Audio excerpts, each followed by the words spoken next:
Mirë se erdhe në botën ku askush nuk është i pafajshëm. Sekrete shqiptare, vendi ku rrëfimet më të thella, më të ndaluara dhe më të pathëna të shqiptarëve marrin zë. Na bëni subscribe për histori të ndryshme.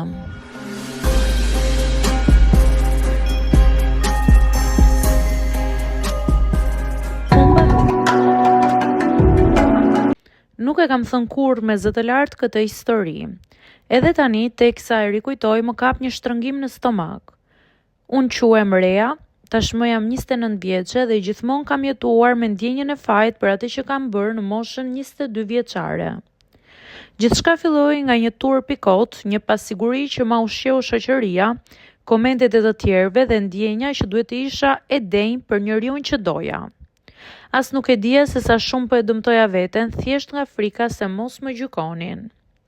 Në atë kohë, isha në një lidhje me Arlinin, një djalë që e pëlqeja tmerrsisht shumë.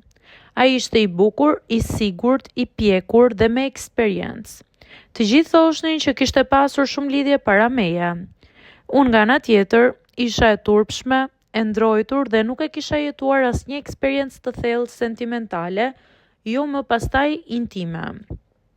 Sa herë fliste për marrëdhëniet e tij të mëparshme, zemra më ngurtësohej. Ndihesha sikur isha shumë prapa, sikur isha një lojtare fillestare që po hynte në një fushë kundër profesionistëve.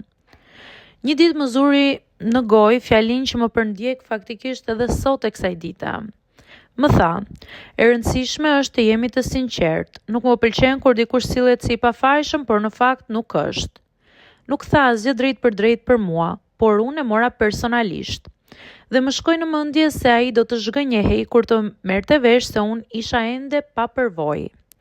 Në vend që ta pranoja, u tmerrova nga ideja e të humburit. Gjithë miqtë e mi flisnin lirshëm për eksperiencat e tyre, sikur ishte diçka që duhet ta kishe provuar me patjetër. Ndërsa unë heshtja dhe qeshja kot. Pastaj nisa të gënjeja. Fillimisht pak, pastaj më shumë, derisa gënjeshtra u kthye në ferrin tim. Një ditë mbas një darke me shoqe dola jashtë për ajër. Ndjesha e vogël, e padukshme dhe e pavlerë. Aty takova Stefanin, një burr rreth të 55-ave, i divorcuar, që punonte në një dyqan aty pranë.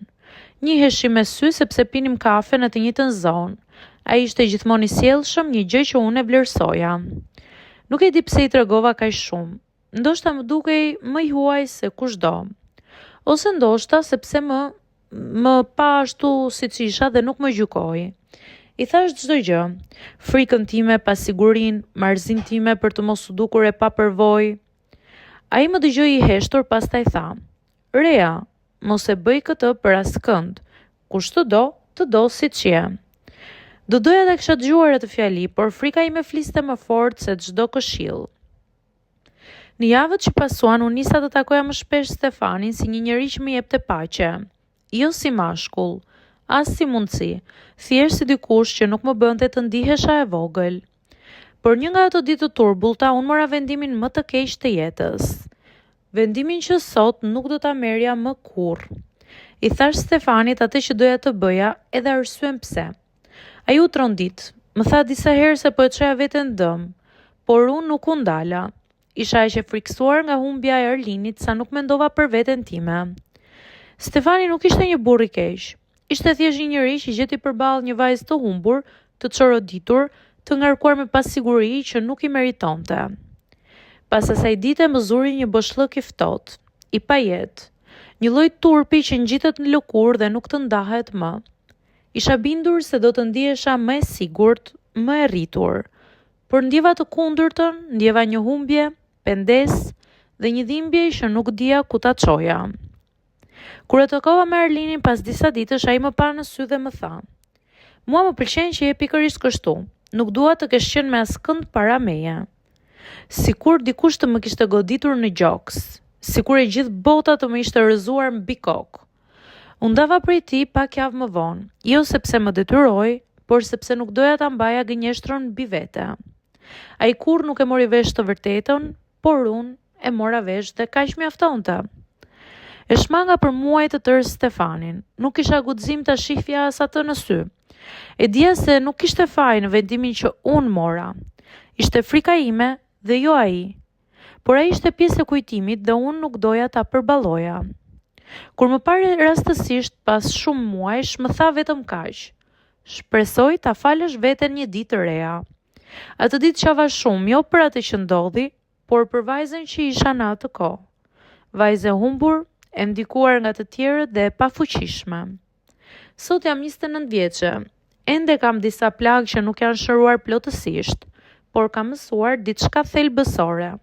Presioni i shoqërisë të vret më shumë se çdo eksperiencë. Frika të bën të marrësh vendime kundër vetes. Dhe më e rëndësishmja, askush nuk vlen aq shumë sa ta dëmtoj veten për të. Nuk kam folur kurrë me askënd për këtë histori, por tani që po e shkruaj kam ndjesinë se po lë pas një pjesë të së kaluarës që më ka mbajtur peng për vite. Nuk jam më ajo reja e pasigurt. Jam dikush që më në fund ka kuptuar se vlera ime nuk matet me asnjë lloj përvoje. Dhe se dashuria e vërtet nuk kërkon prova, kërkon vetëm sinqeritet me të tjerët, por sidomos me veten tënde.